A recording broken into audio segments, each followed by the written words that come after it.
Hi, I'm Tracy. And I'm Sharon, and we are Feet of Clay, Confessions of the Cult Sisters. So way back in the 1970s, we became radical Christians in the Jesus movement. We were promoted to leadership in the crazy cult commune Last Days Ministries, founded by none other than Christian music megastar Keith Green. Now we're sharing our decades-long escape from the trauma and abuse of extreme Christianity. We tell our own stories and also invite guests to talk about fundamentalism, purity culture, arranged marriages, child abuse, misogyny, homophobia, power-hungry patriarchy, and much more. Much, much more. So join us as we share our journey of healing and humor and how we finally found peace and joy on the other side. Feet of Clay, Confessions of the Cult Sisters, wherever you get your podcasts.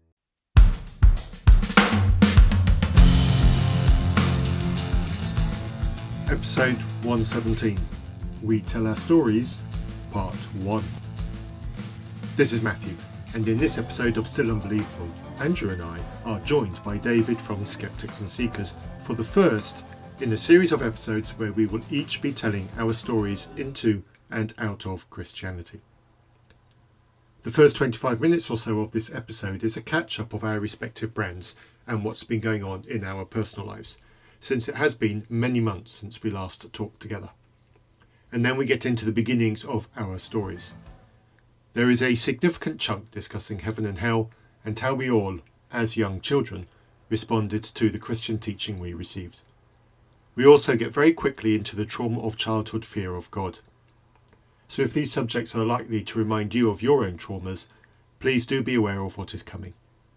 Our past traumas are laid bare and exposed to draw attention to the harm that Christianity continues to inflict. And then as we draw to a close, Andrew and I give some further thoughts on the future of Still Unbelievable. We have no idea how many episodes it will take to tell our stories, and we invite feedback on any aspect. If there is anything you want us to expand on or talk about specifically, please do get in touch. As always, there will be links in the show notes to references that we mentioned. Hello everybody, welcome to another episode of Still Unbelievable, and I think if I'm right, Andrew, this is our first recording of the year of 2024, and it's June. We've just bollocked this whole thing up, haven't we? We have, and I blame David. Yeah. David over he's always getting in the way, that guy. I mean, it's a good job he's not here to listen to what we're saying about him, because he's David, fancy meeting you here. How are you, sir? Welcome. Hey, I'm great. I don't understand why you turned into a Muppet on the introduction. You said Still Unbelievable, and that was just that threw me off straight away. Yeah, I'm just out of practice being deadpan in English, and somehow I became American. It's just weird. So, dear listeners, weird on a lot of levels. Yeah, we know. So, dear listeners, just to introduce this, we're going to spend a few minutes just catching up, because it is the first time we've spoken on record to record for your entertainment this year. We've got a few updates to give, and we're going to get into a little bit of meat later on in this. But bear with us, be entertained while we catch up on what's going on. We're going to be introducing a series of episodes that we intend to do over here on Still Unbelievable. So, guys, David, why did we consider inviting you onto this discussion? I honestly have no idea. Yeah, neither do I. I think so very glad you did. But right. Anyway, but David, tell us what's been going on with you. You're over at Skeptics and Seekers. That's still going strong. You're doing your very lovely shorts. I haven't had an invite back to shorts for quite some time now. I think we need to do something about that. So, what's happening over at your end of the internet? First of all, never refer to my very lovely shorts again. Secondly, that's I feel like this is a personal boundaries thing. Honestly, if I show you my shorts, I don't want you to talk about them. Secondly, we've got Mac Attack as the Christian half of the hosting staff of for I haven't said anything funny yet. Of You're not showing Andrew your shorts again, are you? for Oh, yes, you did. Oh, it's yes. it's in the other stream. That's the members only stream. We've got Mac Attack, who is holding down the Christian fort, and I must Is that say, the name on his birth certificate? it is. It is. I have Wow. seen it. Wow. I mean, I had to hack his computer for it, but I did see it. No, here's the thing that throws people off, and it annoys people on my side of the fence. I love talking to Mac Attack. I love every week we get to talk. Now, last week we had or not last show we did, we had a bit of a row, which you can expect, but that's okay. I told Mac at the beginning of this thing, don't worry about, getting into passionate, heated arguments. That's okay. That's who we are. We feel passionate about what we think, and we want to say it. Sometimes we get a little bit loud, sometimes we get a little bit rude. Most of the time, though, we don't. Most of the time, it's a very human, very beneficial conversation. And I genuinely enjoy conversing with Mac and sharing humanity with Mac. And some of our best time together, just as it was with Dale, is after the show when the mic is turned off. And we get a chance to just be human with each other for a little while. And Let their I hair just down, show their short. yeah, well, I mean, we showed the shorts during the show. But yeah, it's, you guys do shows, and I don't know if you ever get a chance to talk to your guests after the show Yeah. or whatever, but that's usually some of the best podcasting we podcasters do, and there's no mic on to record it. In fact, it was one of the reasons why I started doing after shows, because we have great conversations after the quote unquote show is over. And so I wanted to capture a little bit of that. And so Mac and I were doing great, and we're loving life. Let me just say that I had announced on the show that we were going to do a little bit of a thing so that we could raise funds for a charity. Anyone who's listening to me now, but who hasn't been caught up on the show, we still plan to do that. There's some logistical things that have to be hammered out, and it's a real pain in the ass, and I don't want to take on any more administrative pain in the ass right now. But I do want to parlay whatever goodwill and audience we have toward doing something good in the world with that audience. And I know for a fact that my audience, though small, gives a lot of money when they're asked to give money. So I want to ask them to give money. I don't want to ask them to give it to me.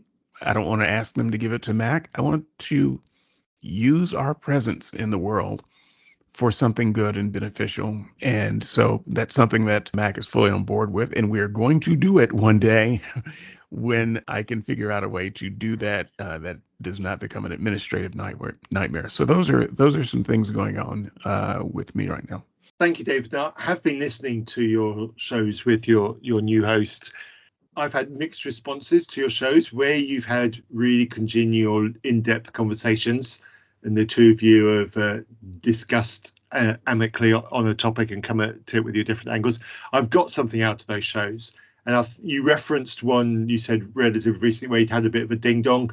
I think that's one that I'm halfway through listening now, where you had quite a few minutes spent on the conflation between belief and worship. I found that difficult to listen to. And I couldn't host that kind of conversation on Still Unbelievable. I would lose patience far, far more quickly than you ever seem to.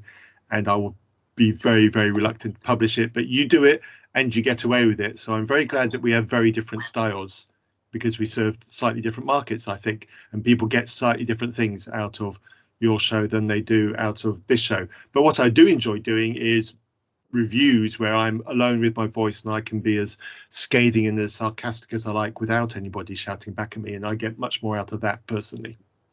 Well, I do both. You do. That's do where both. my lovely shorts come in. Andrew, you've had non-podcast things keeping you away from me this year. How's life been with you for 2024? Oh my goodness. So some of our listeners will know I'm 56 this year. Old man, very old man. Very, very, very old man. And I now have 2 fledgling businesses under 2 years old and a child under 5 years old. If you're thinking, listeners, that dude got life pretty backward. Yes, I did. And so I go to work in the morning and I come home and I go to bed at 8 o'clock at night. And I get up early in the morning and I do it again. And we are currently working 7 days a week. One business, as you know, Matthew, is an on-call, semi-emergency sort of business where we. And you've told me some stories about some of your early experiences with that off mic when we've had occasional updates. And like David, you have patience greater than I am capable of achieving. Congratulations to you. Well, I will tell you that having a second business is wearing my patience thin. But we do get to see the less glamorous side of humanity when people go out to do a thing and they think it's a good idea. And nature disagrees, and we get to see people in that circumstance, and I'll tell you, it is actually pretty interesting. We had an emergency a while back, and we run off to this emergency, and it's the kind of thing where our daughter can sometimes go along, not always, but often she can. When we arrive on scene, it's 3 guys who have been drinking far more than 9 people should have been drinking. And yeah, that's right. 3 guys drinking far more than 9 people should have been drinking. Yeah, I think I get the pitch. And they're driving a boat, or at least one of them's trying to drive a boat. Well, so the guy that was driving the boat, we had to check him to see if he had died from alcohol poisoning. He couldn't wake him up. But these guys are cussing and carrying on, and they're pretty upset. And here's what actually will give you some hope about humanity. My little girl sticks her head out of the cuddy cabin, and they realize there's a child present. And these guys actually apologized. Sorry, we didn't know there was a little girl with you guys. They cleaned up their language. They cleaned up their attitude. They became largely easy to deal with. And that's the kind of thing where you look at the human race and you say, you know what? It actually could be worse. We didn't say anything, just her being there. And they decided to just be different, to just be different people. And so it was pretty encouraging. But it doesn't happen every time. We had another call, and this lady was a postal worker for the U.S. Post Office. I kid you not, on board with 3 little girls, right? And they'd been out in the water for about 3 hours before they decided to call us. 3 little kids on a small boat, and this lady gets upset because they don't want to sit down and wait for us to get done to help them. And she just goes up and down the boat hitting kids. Smack, smack, smack, smack, smack, right? And so we really do see all sides of the human spectrum when we're out there, and we're able to just say, hey, you know what? Our little girl, our daughter, sort of stepped in and started playing with the other kids pretty far down the work deck. And so they're sharing crackers and grapes and whatever. You really do see all kinds. And some days you get the tiger. Is it a tiger or a bear? One of you. It's a bear. It's a bear. Okay. So some days you get the bear. We really are working 7 days a week, and sometimes, in the middle of the night with these sort of emergency calls from 9 to 5 or more every day of the week. And I will tell you, I'm worn out most days. But it is one of the great privileges of 2024 to be able to come out on Still Unbelievable with the 2 of you. Matthew, you have changed jobs in a not entirely comfortable way. It's worth an update there because it wasn't entirely comfortable. And how are you now? 2024, I've talked a little bit about the job that I've done. I'm trying to think hard now, but I don't think I've actually identified who my previous employer was. But a couple of things happened, which made me a little bit unhappy. Not enough to immediately resign, but certainly until not even as little as 2 months ago, it was something I wanted to work through and work with and sort out. And then by sheer chance, I got contact representing another large employer in my area of the country, which would have meant a shorter commute for a brewing company, which has a really good reputation in this part of the country. So I thought, okay. So I thought I'd poke the door. And before I know it, I've got a job offer for a higher salary than I'm on, for a shorter commute, and for something that I'm going to find challenging. I'm going to be coding in a way that I've not coded before. I'm going to be using technology that I'm only tangentially familiar with. So there's lots of new things for me to learn. And I'm learning about brewing, which was something I never thought I'd learn in my life. So not because I am brewing, I am not brewing, I am the coder. I am the IT guy in the business, or one of several IT guys. So I'm only a couple of weeks in, but that has had a big impact on me for the last couple of months while working all that out. The shorter commute means I'm listening to fewer podcasts. So I'm having to really think about what podcast content I'm consuming, because my manageable 6-day backlog has rocketed up to 17-day backlog. Wow. And I just can't maintain that. So I'm just going to have to start cutting podcasts out. I just can't continue. So let me just mention this, Matt. You inspired me. I've entered the IT realm since the last time we spoke. Don't! You'll turn into a clone of Andrew and me. Come on.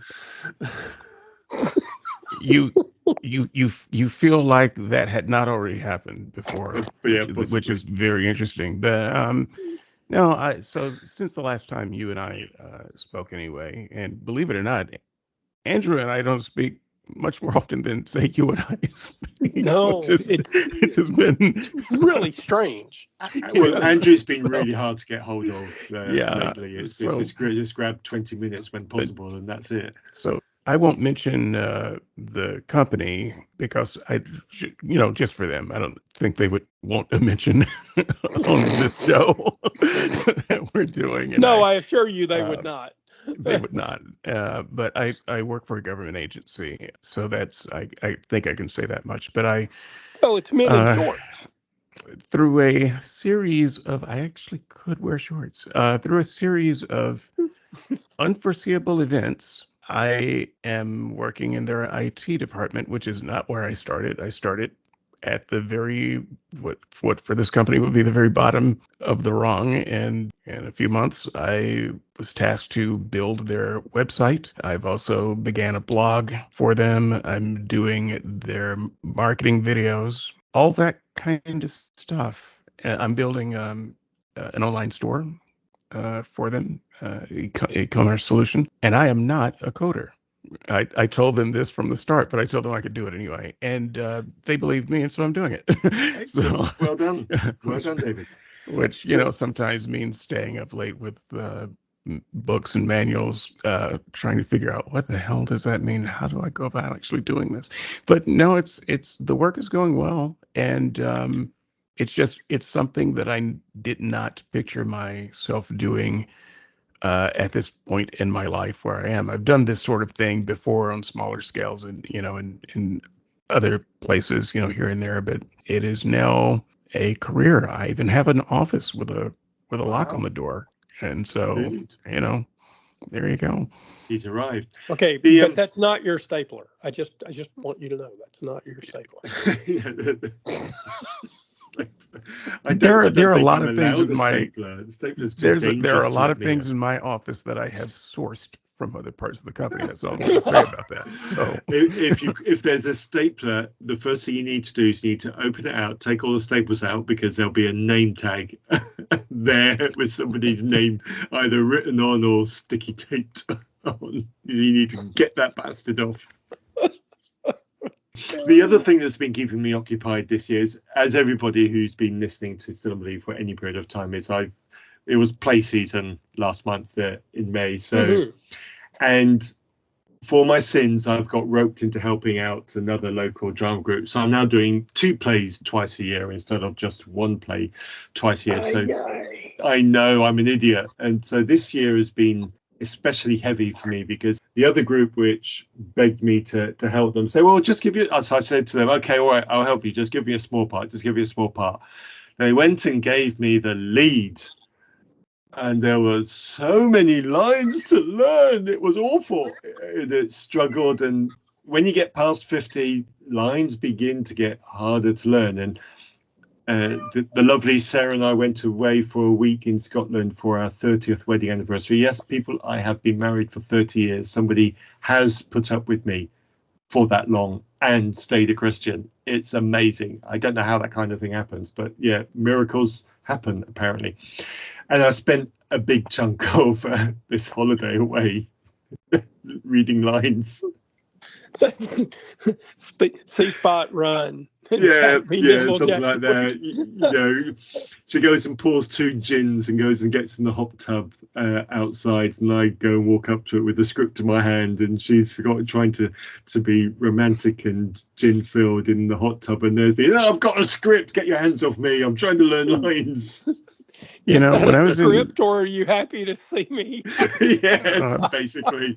Yeah, when I was in theater in college, I had no problem learning lines, and I did some theater in my 30s, and I had a small part in a local theater, and I was fine there. But for some reason, and true fact, I have this recurring nightmare, and the part of the nightmare is I'm doing a play. It's a big play, big theater, and I don't know any of my lines.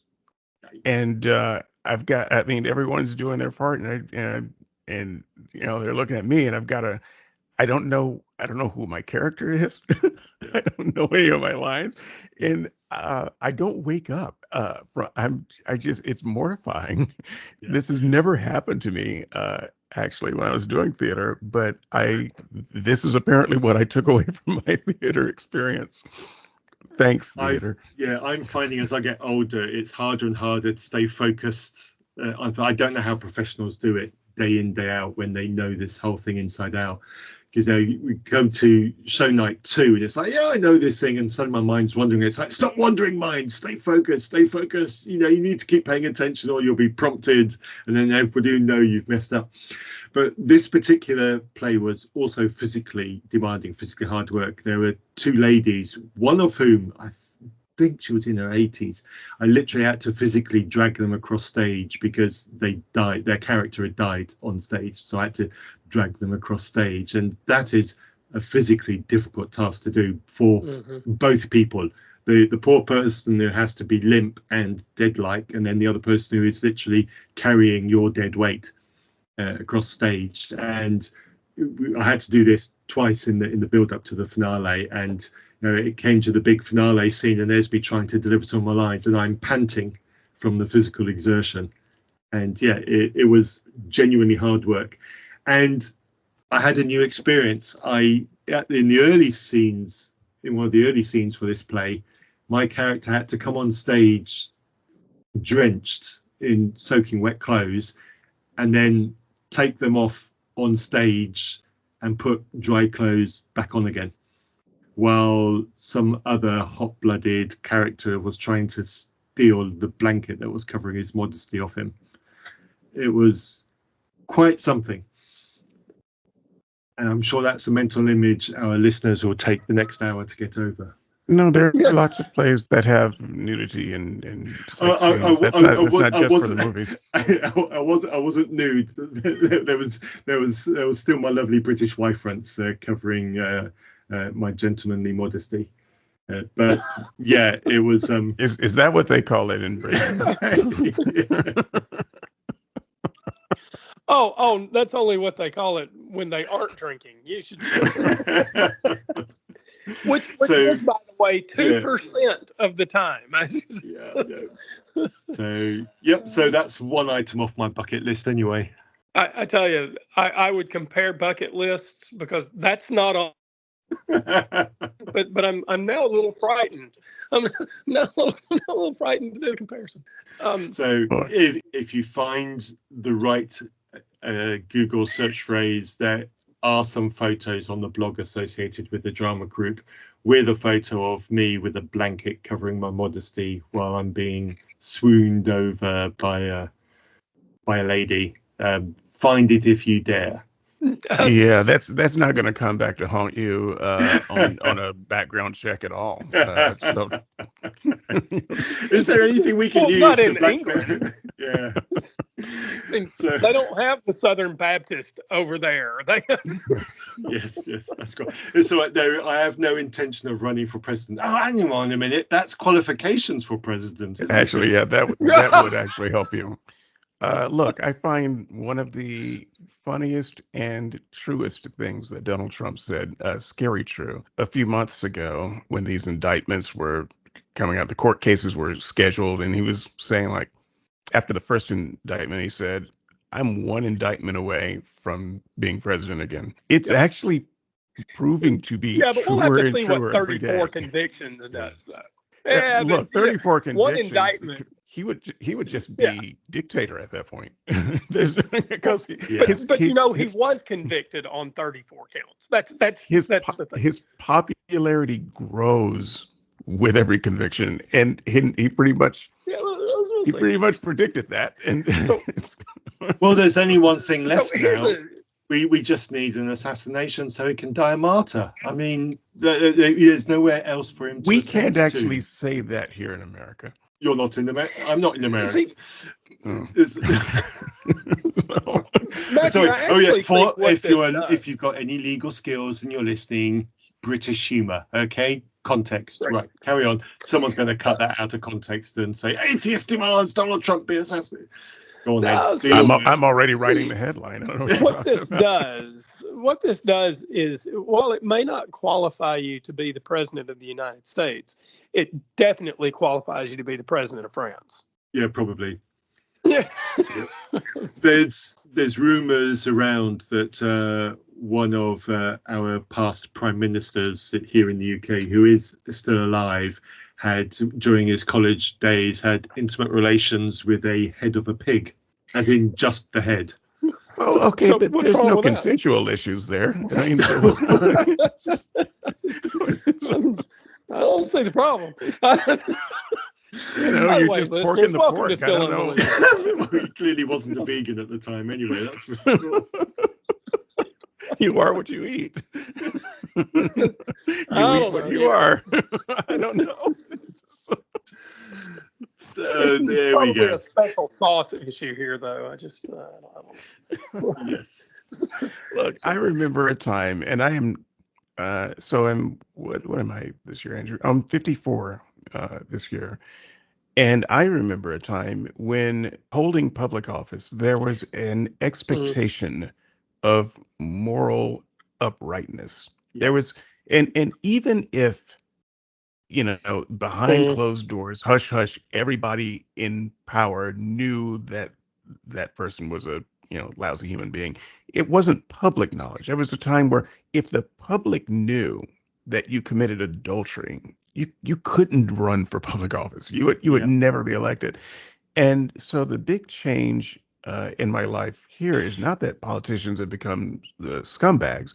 It's that their scumbaggery is worn like a badge, and it does not harm them at all. And so I guess I'm old-fashioned enough to at least want my political representatives to be the kind of people that I could look at aspirationally and say, I'd like for my kid to be like that. Okay, see, now you've gone and violently kicked us on topic, and I just think that's so fucking rude. Oh crap! I sure hope that's not the topic. No, well, but I'm out. but it's going to be. Yeah. It's going to come up in So- this series. It doesn't have any choice. Yeah. And here's So the let's problem. introduce the series. So the reason why we're all getting together here is not to talk about the awesomeness of our real lives or how much we're jealous of all those politicians who get to philander around ad nauseum and be celebrated for it. We're not here to talk about that. We're here to talk about our traumas of the past and the traumas of our adulthood. So this, dear listeners, is a kickoff episode of Andrew, David, and myself talking about our Christianity, the Christianity that we were all born into, bred into, indoctrinated into, choose whichever adjective works best, and our eventual passage out. So this isn't going to be long or dwelling in much depth on that, but we are going to give you some tasters of what to expect. I haven't planned out or mapped out how many episodes this series is going to be. It's going to be however many it takes to be. And when we get to something interesting, there's going to be two other people to question us and to get a little bit more detail and depth out of particular stories. So when it comes to interesting stories, there'll be extended periods spent on it, drilling into that, analysing it, laughing about it in the way that only the three of us know how.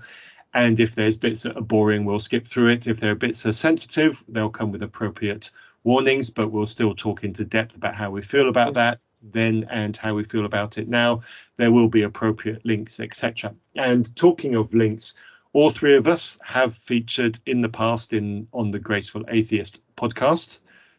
Hope you're doing okay, Dave. Looking forward to when it does come and return. And I will try and get Dave from Graceful Atheist onto here as well. Anyway, there are some other individual stories about deconstruction, which I will plan to get onto here. But until those arrive, it's just us. So check the links for some info on our backstories. Something else, a little bit about me. I can't remember if I've told you two. So if I haven't, I apologize. This will be news to you. There is currently in the works an anthology book being produced of about 24, I think, people, each telling a very brief version of their deconstruction. So it'll be one chapter per person. So we're not talking about anything that's in depth. Some of it, if you've heard any of the episodes where I've talked about my past and my deconstruction, you'll be familiar with. Some of it you might not be. So I have written my chapter for that. It's at around about 5,500 to 6,000 words, and I think I'm one of the higher number of words in terms of word counts for the various chapters. So that's the kind of thing you're talking about, something that you'll read in well under an hour. So it's not a deep dive, but there is that anthology coming in the works, maybe towards the tail end of this year, very likely next year, 2025. I promise you that as soon as I have real concrete news about that, I will be mentioning it here on Still Unbelievable, and I will attempt to get some of those fellow authors onto an episode of Still Unbelievable to talk about that. But that is going to have to wait until the book project has got to a mature level at which we're starting to talk about publishing. We are currently in negotiations with a publisher. We're sorting out some details about that. So it looks like it is going to happen, but we haven't got the absolutely final agreement and the final say-so just yet, but it looks like it will happen, and I will update you as necessary.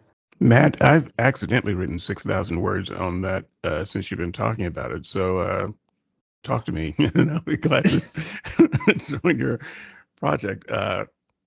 I might have 100,000 words by this time. I could spend most of my time on air talking about deconstruction, because I'm not entirely sure that there is anything more valuable that I could talk about and highlight than this. And that's just kind of where my brain has been for the last year or so. And I haven't really acted on it, but I can tell you that for me, atheists don't need to spend a lot of time doing serious counter theology. I mean, I do it because I was kind of raised to be a theologian. And so now I'm a counter theologian. And so I spend a lot of time digging around in stuff that doesn't ultimately matter.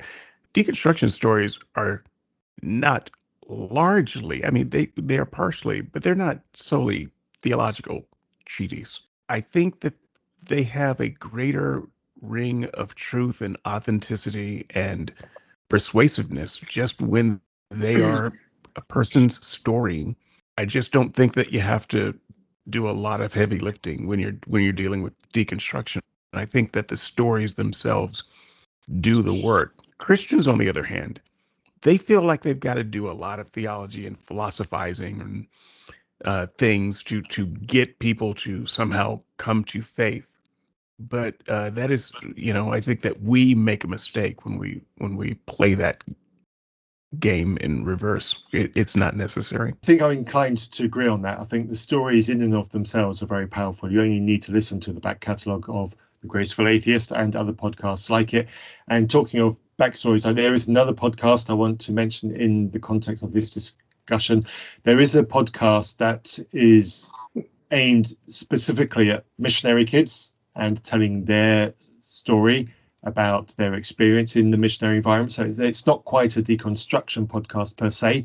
It's a missionary trauma podcast. And there are lots of, I wanted to say fascinating. Fascinating doesn't really tell enough. There are some very troublesome stories about what missionary kids go through. I have featured this year on that, so I've told my story. So look up the Life Unwasted podcast, an awesome name for a fantastic podcast. My episode is about 3 or 4 episodes old now in terms of their backlog. Again, check the show notes for links. And as we go through this series, that the links to that podcast will pop up again, I'm sure.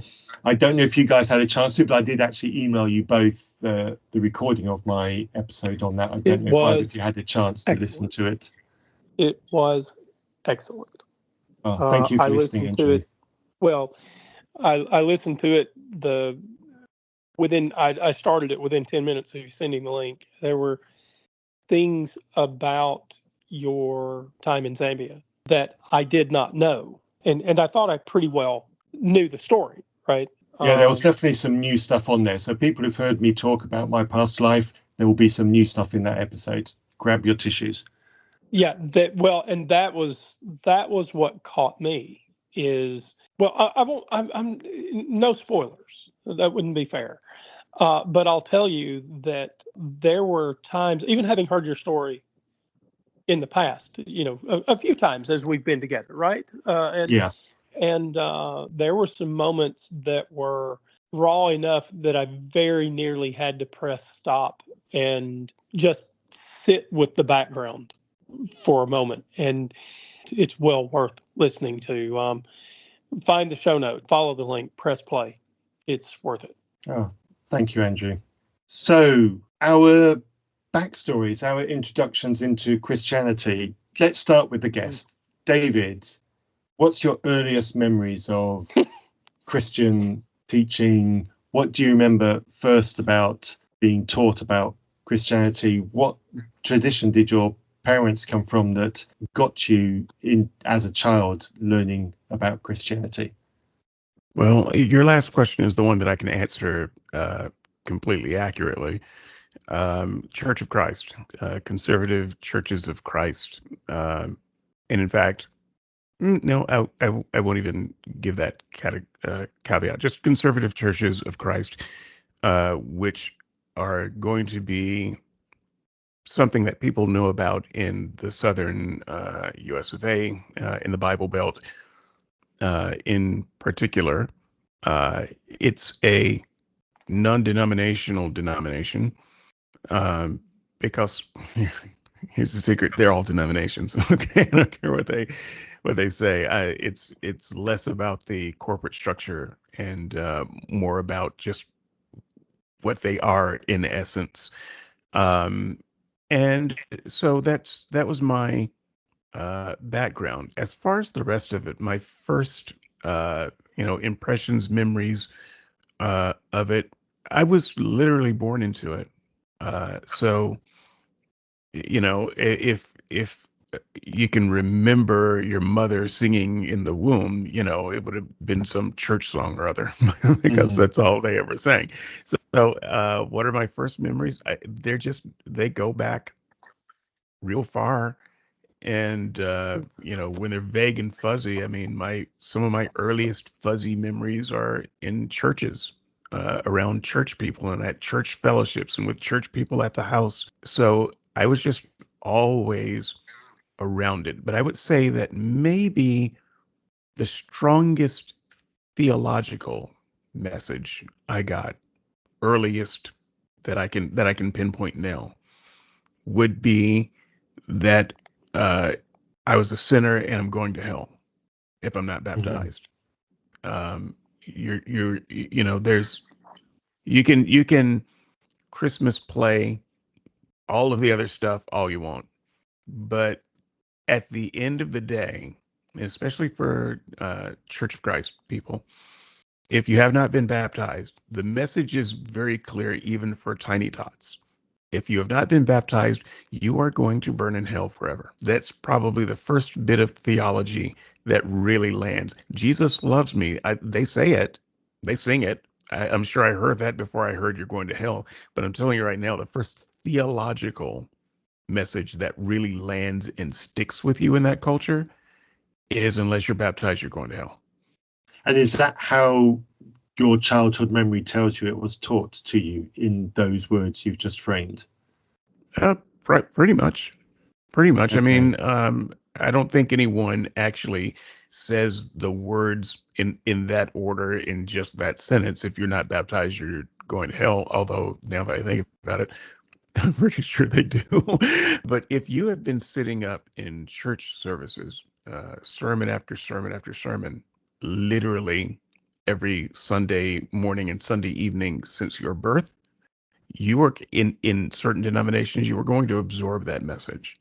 And I can tell you that the impetus for me to come to my father when I was 7 years old, and begging to be baptized, it was that.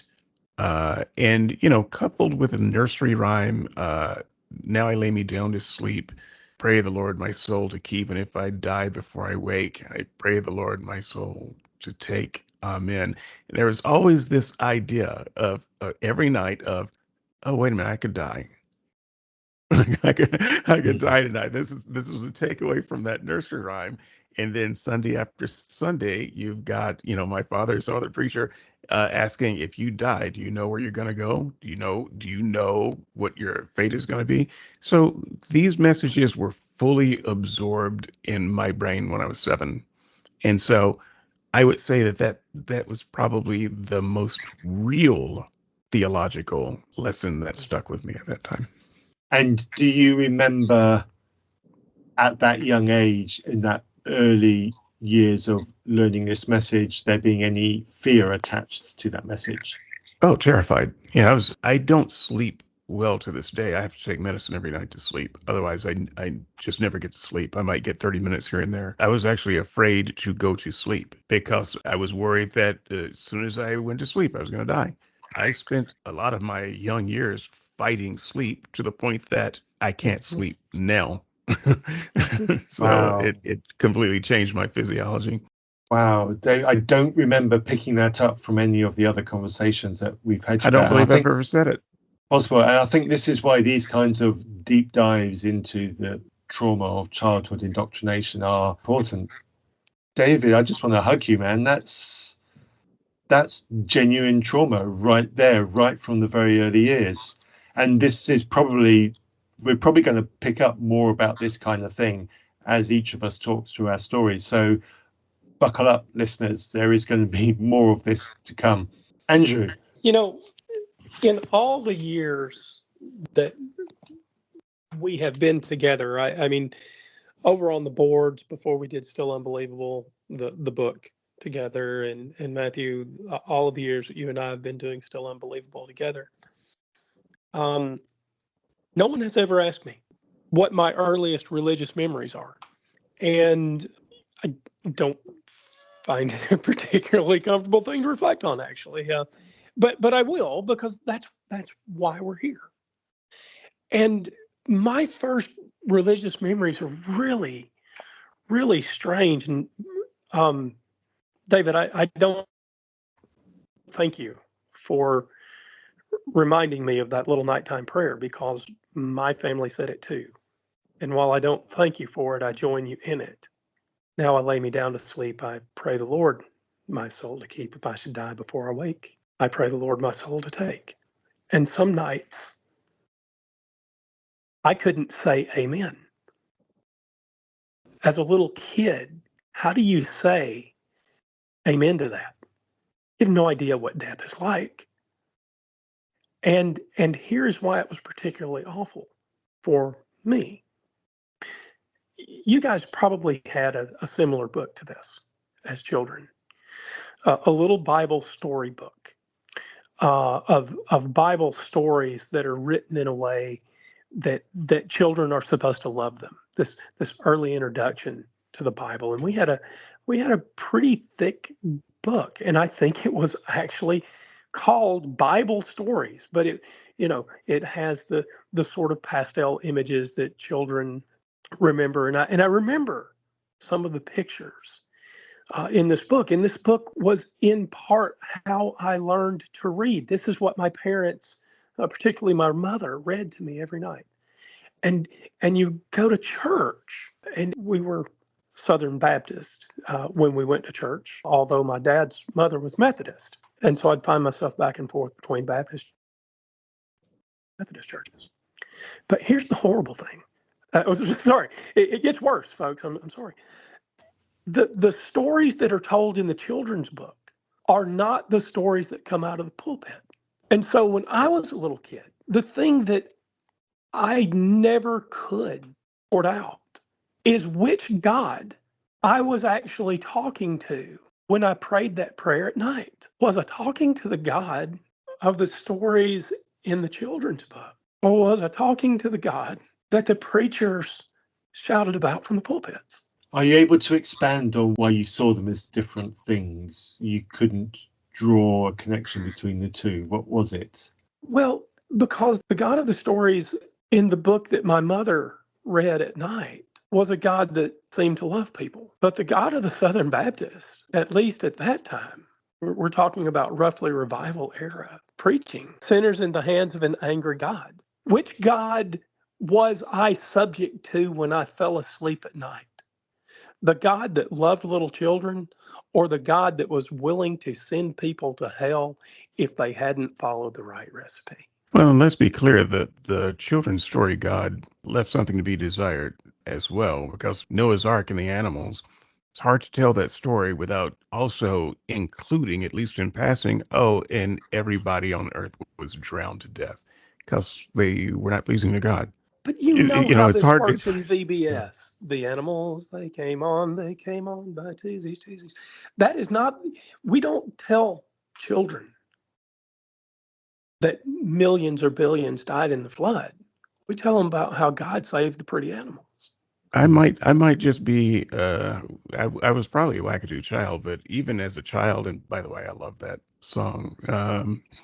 But when you think, okay, so animals are being saved by chew. I had more than 2 dogs. I've seen animals at a zoo. There are more than 2 birds. There are more than what? So what about the rest of the animals? Something really bad is going on. Yeah. It's funny. Everybody goes to the so Noah's Ark story, but I remember, because I had a very similar children's Bible as well. I remember the Samsung story more than I do the Noah's Ark story, because all the drawings about the Samson story are all either about sex or violence. well, no, let me be clear. The book that I'm talking about wasn't a whole Bible. This was just a collection of Bible stories rewritten for children. And it didn't Right. have the Samson story in it. Let me not say yes or no to that, because Right, okay. Fair enough. I bet there well, was some version of it that just took out all the bad bits. what man met girl, so I will. lived That's happily right. ever after. Right. So all of these stories, and there's probably a couple of dozen of them.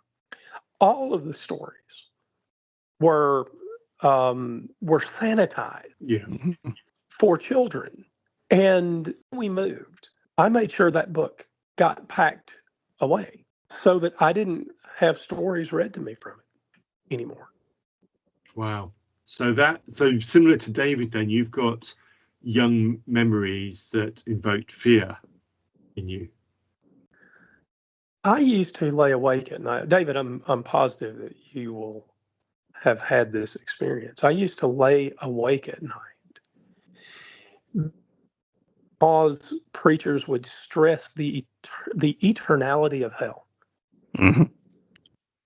And I would lay awake at night until I was exhausted into sleep, trying to understand what eternity could possibly mean. I would imagine flying and just flying and flying and flying to try to understand what an eternity of flying could mean. And then I would imagine building something.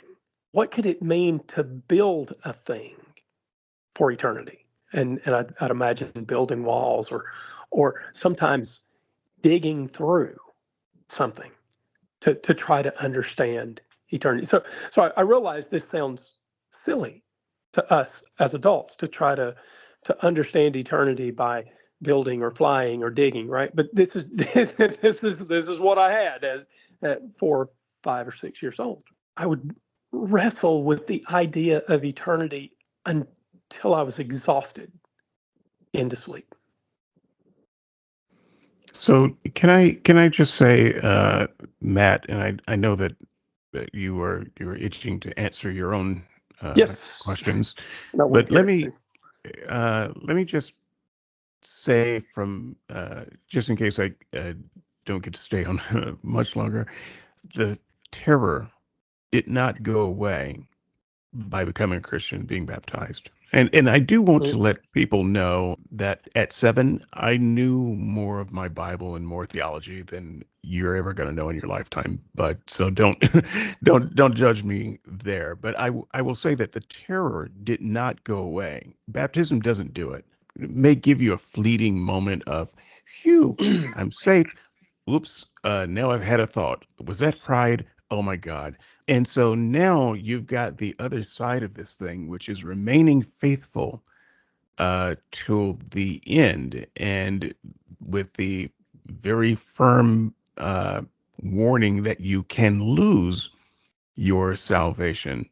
And that God was always watching, and you would always have to pray for forgiveness of sins that maybe you didn't even know that you would commit, because those would be held against you. And so now there's this existential terror of, if I die in my sleep now, what is sitting out there that I did today or last week that's going to get me? And so I found myself saying these reflexive prayers for forgiveness all the time. And so once again, I was terrified of going to sleep because if I go to sleep and the Lord takes me now, no, that it doesn't work. And it's like sevenfold the child of hell that you were before now, because you've accepted Jesus and now you've turned away. Are you sorry enough? Did you repent of that sin over there? That some secret thought? Oh boy, that girl was really pretty. I know that I probably had some thoughts about that. Do I need to repent about each and every one of the thoughts? What if I forgot one? It's just there is a never-ending turmoil that a certain kind of theology pushes in you, and accepting the terms of that theology doesn't make it go away. It makes it worse. Right. Am I sorry enough? Am I sorry in the right way? Oh my God. Torture, you can find yourself in these sorts of cults. You can find yourself torturing yourself to remember, and for hours, torturing yourself to remember things so that you don't have sins of omission, so that you can feel certain that you have remembered all of the things that you were supposed to deeply repent of so that you can have a peaceful night's sleep. Yeah, no, I do. Look, I fight anesthesia. I've had enough surgery so that I could write a small book on anesthesia now, but I fight anesthesia every time because it's one of those things. It's the scariest thing about surgery to me.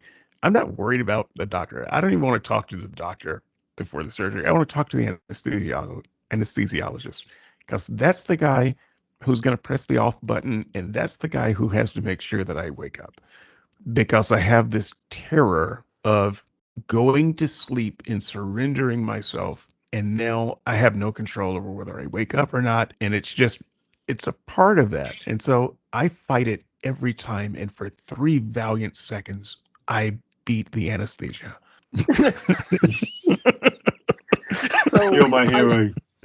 I don't. And we'll get to this at some point later down the road. I'll put a pin in it here and just say that atheism saved my sleep. Matthew, you've got to tell us. You grew up in a mission field. I did. But before we quickly get to that, I want to ask you two a question. Were you two both baptized as children? David was. I was baptized as a teen. Okay, all right. Okay, so we're all baptized, because I was baptized as a child as well. So the baptism episode is going to be a fun one to talk about. Yes, I grew up on the mission field. But I want to go to pre-birth for a second, because I want to drop a Easter egg for something I need to talk about in an upcoming episode. So my parents met because my mum comes from a missionary family. As my mum growing up already had a missionary family in Zambia going back a couple of generations. And my dad had done qualifications in civil engineering, and he somehow got a connection to doing volunteer work related to his degree in Zambia. And so that was how the two of them met, because they didn't know each other prior to that. So they met at this kind of conference, had a very rapid whirlwind romance, and then a circumstance happened which meant that they were told they had to get married very quickly. And I was born 6 months after that. So do the math, children. And so we are talking the late 60s. So that was the very attitude, bun was baking, therefore you must get married, shotgun, do it quickly. So that happened. And the reason why I'm saying that is many years later, after I'd left home, I had a counselling scenario. And yes, it was under the banner of Christian counselling, so more Christian than counselling. And I was told, and this whole illegitimacy thing came up during that conversation. And I was told to go and tell my parents that I forgave them their premarital fornication. So you can imagine how I felt doing that. But we will come to that episode later. So wait a minute, you had to tell your... I'm sorry, I spaced out there for a moment. You had to tell my parents individually as a 20-something that I forgave them their premarital fornication. My God. I know. That's what I thought you said. Yeah, that is what I said. I'm sorry, listeners, that you had to listen to that twice. We'll talk about it in greater depth at the appropriate time. Look forward to it, because I won't. David, we grew up under lightweights, dude. Apparently.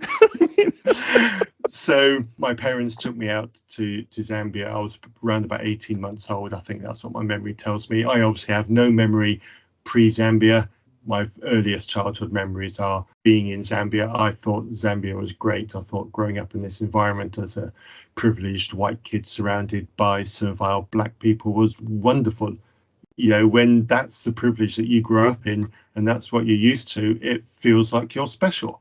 And I don't remember a lot of Christian teaching beyond going to church before I went to school.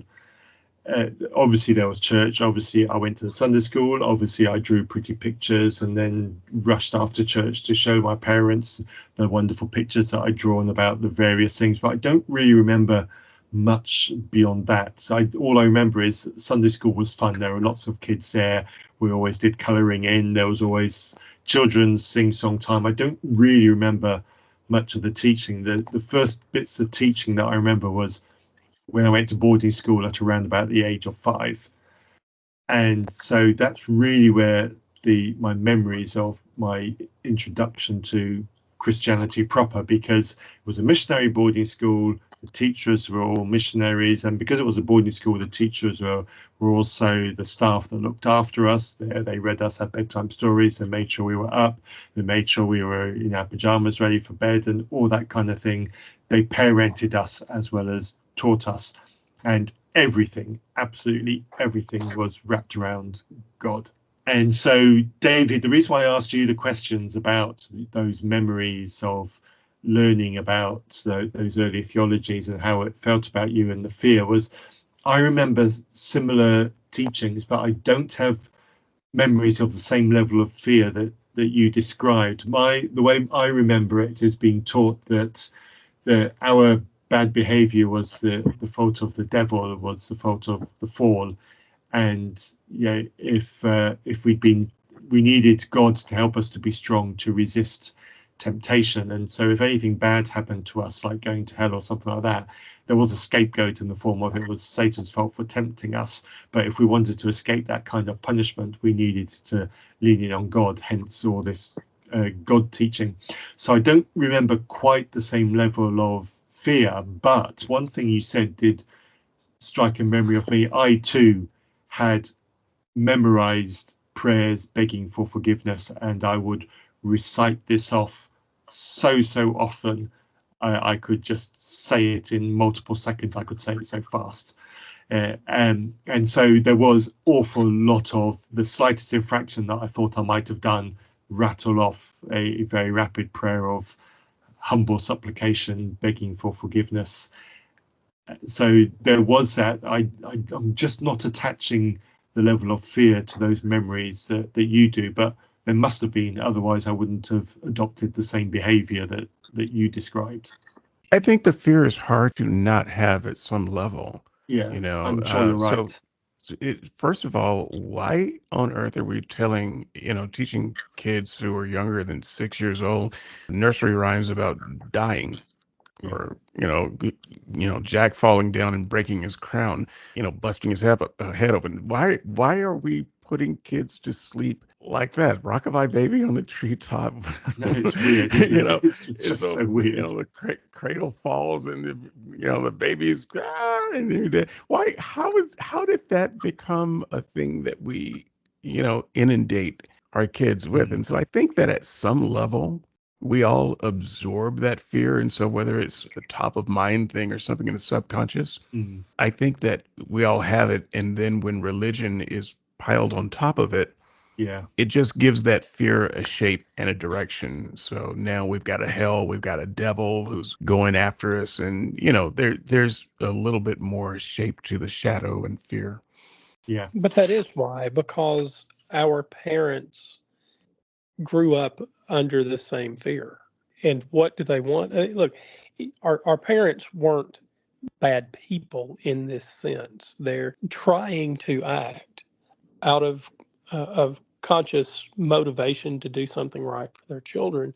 And if you have a deep-seated abiding fear of this place called hell, and you don't want to go there, and you love your children, what are you going to do? Well, you're probably going to train up a child in the way he should go, and when he is old, he will not depart from it. And what does that mean?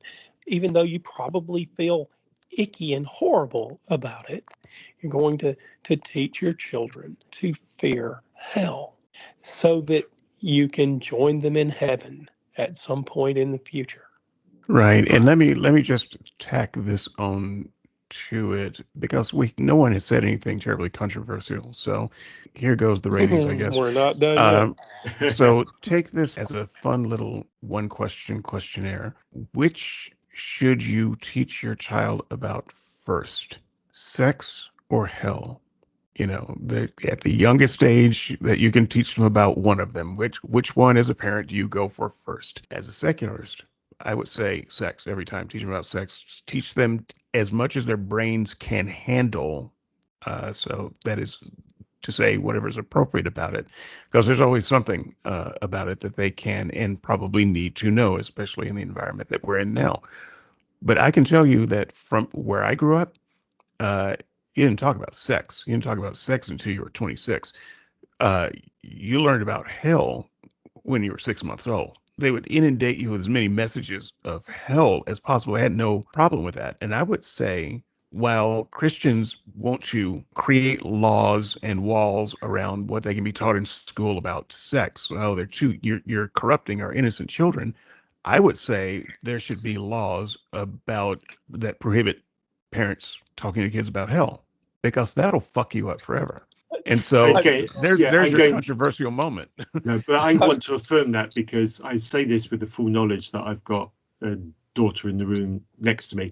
I apologize. I would much rather my child was lying in bed thinking about sex with a smile on her face than thinking about hell without a smile on her face. I've just absolutely. I've got to tell this story. It does not involve my daughter, I hope. No, that's for another episode. Yeah, and we've gone off the rails already. Look, this is a true story. I have a person that works for me. That person, and its name will never be brought up here, ever. This person has Christian values. I don't think he would describe himself as a Christian, but has very, very, very clear, strict Christian values, and a very, very clear, strict upbringing from Christian parents. We're at our business. His kids come there just like my daughter does. We have this repair business and child daycare. All right, so the kids are running around. For some reason that I don't recall at the moment. Oh, it was an ant bite. And there's some question about necrosis, whether ant bites can ever cause necrosis. As it turns out, they can. But this leads to a search on the internet, which leads to a picture through some other sort of internet windings of a picture of the inside of the human arm. This happens to be a real picture, a surgical picture of the inside of the arm. So it's in living color, if you will. And this is over on the NIH website, National Institutes of Health. So this is not blood and gore. It's an anatomy class, right? So here's what's funny. This person that works for me has already purchased his 6-year-old son BB guns, a .22 rifle, a motorcycle, and a 4-wheeler. But he would not let our 4-year-old wants to see this picture and gets to. She's interested in how the human body works. Mm-hmm. So she wants to see the picture, so we show it to her. He will talk to his child, this person that works for me, about bump stocks so that guns can fire faster. But he would not let his little boy see this picture of the anatomy of the human arm. So this is crazy of Christian values. We can talk to you about hell and we can talk to you about guns, but the simplest ideas of how the human body works are taboo until who the hell knows when. And I just find it bizarre. And yet that happened yesterday. I will reveal this much about my childhood. I'm a very private person usually. When I talk to you guys, stuff comes out, but I'm still a very private person. I don't speak the half of my autobiography, and it's just not. I'm never going to write that, a complete autobiography. So David's no one should ask, right? That will be about 3 pages. So, but I will say this, and I will try to be as vague as possible. But when I was young, let's just say younger than 6, I did not know things about, say, uh, being appropriately or inappropriately touched, let's say. Oh, of course not. And I had reason to need to know that. However, at the same time that I did not know that, I knew every goddamn thing there was to know about hell. Right. There wasn't a single thing about hell that I didn't know. And This is what it meant to grow up in the Bible Belt. what my knowledge of hell did for me has screwed me up to this day. And what my lack of knowledge about sexuality has done for me has screwed me up to this day. This is how that priority plays out. And so I just think even among the parents who aren't crazy and who aren't in the Bible Belt, there is a certain aspect of the Christian story that at its heart must convince you of a few things. Death is real, and hell is real, and it's a real possibility for you. It doesn't. You can say it sweetly, and you can wrap it up in any number of ways you want to. And sometimes, I guess, the more successful ones, like you, Matt, it was wrapped up in a way that didn't terrify you, but it still caused you to act. Yeah. Yes. And at bottom, that is the message. I've said it often before. You cannot successfully teach the good news or convey the good news until you've conveyed the bad news. And the bad news has to sink in when you're young. If you want the good news to have an effect on a person for late in their life, you have to create that. You have to find and create that trauma so that the cure can take effect. Yeah. I just that's what it is, though, Dave.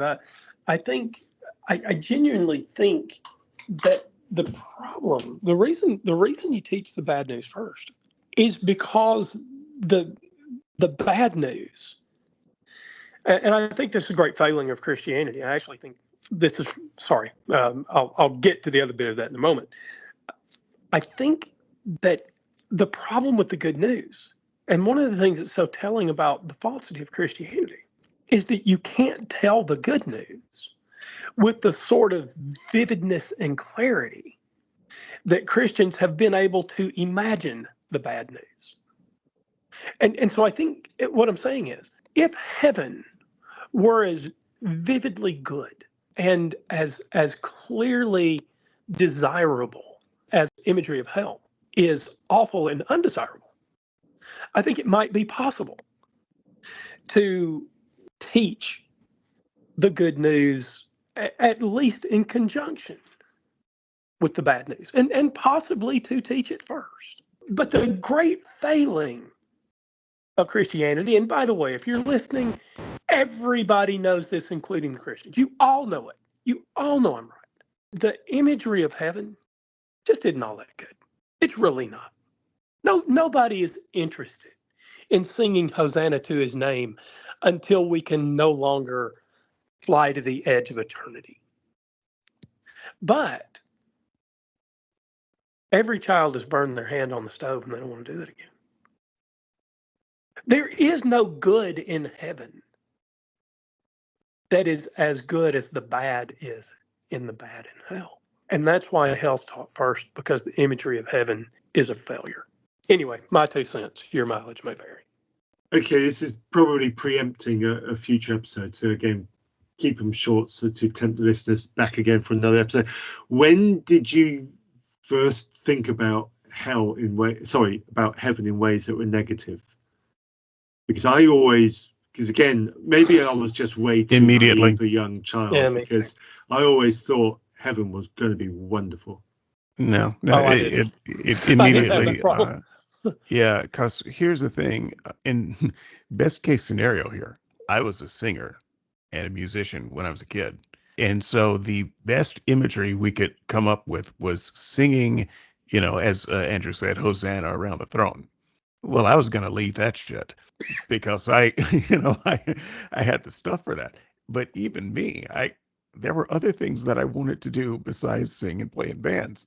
And I'm like, maybe after the first million years, can I go do something else? It kind of, I mean, I'm thinking it didn't take long, to come to the realization that, man, all this, quote unquote Christian stuff here on earth was not all that interesting. And now eternity is that times a billion. And, you'll have access to pots of gold. But what are you going to be able to buy with it? Can I get them? Can I get all the McDonald's hamburgers I want?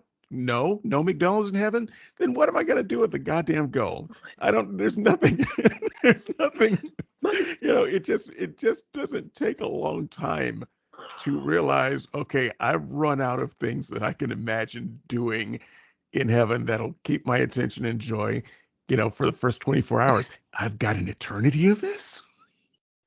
So my first negative thought of heaven,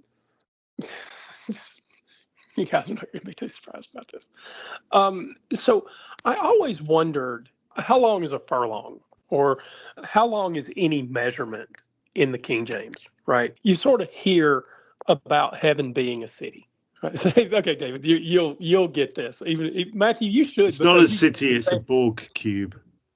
Right, okay, right. It's a Hilbert Hotel. Okay. So it's a city, right? It's got 4 walls. The walls have 12 layers, right? Okay, whatever. My problem was, and this was my first negative thought of heaven, even in like preschool, kindergarten, is that it was. Sorry, this is just the truth. Heaven was a place in my mind where I felt confined. And I grew up out on the edge of a small town.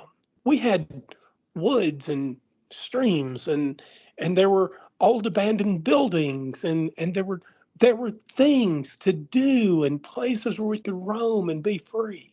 And my very first negative thoughts of heaven came out of that storybook. So heaven was a place I didn't want to be, because heaven was a place where I would be trapped.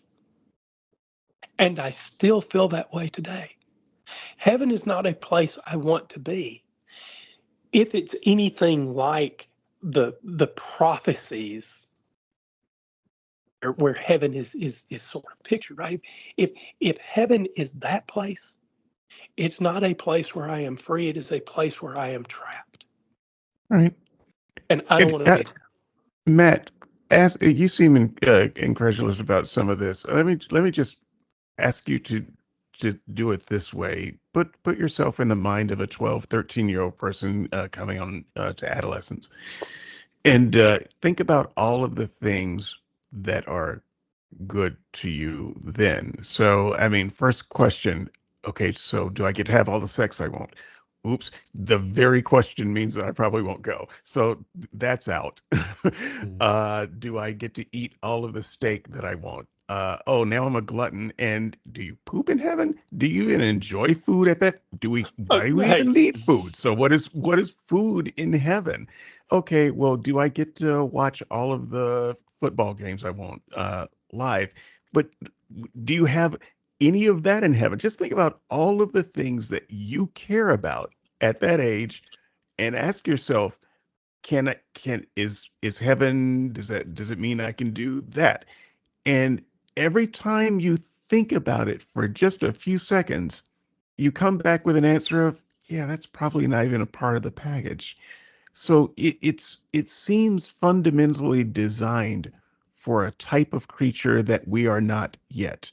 And so maybe when we're transformed and we're genderless and there's no aggression, there's no fighting to do, so you don't there's no get to eating, be a warrior. There's no pooping. Right? There's none of that. So it seems fundamentally designed for the type of creature that we are not. And so it's really hard to imagine the goodness of heaven when you're the kind of creature you are right now. Yeah, I get that. And I think this is where the context of where I was at those times of my life probably plays a part in this. So go and listen to my episode on the life unwasted, but I'll just fill in a few blanks here now. What was your first negative thought of heaven? Because let me get to that. Let me get to, because it is contextualized. Okay. Because because we're still talking about, 5-year-old Matthew, first year of school, which was a missionary boarding school, which was a brutal place for me. My first teacher beat me. And so life for me as a human, as a child, was full of human fear and human unhappiness. So heaven was a better place than that, because God didn't beat me during the day for answering a question wrong in the classroom. So I think that's the context. And 12-year-old me was at a boys' boarding school in the UK being bullied. So again, heaven was a better place than I could have ever experienced there. So school life for young Christian Matthew was never a pleasant place to be. So whatever it was that Christianity offered me was far superior and something I dreamed and aspired to be. Wow.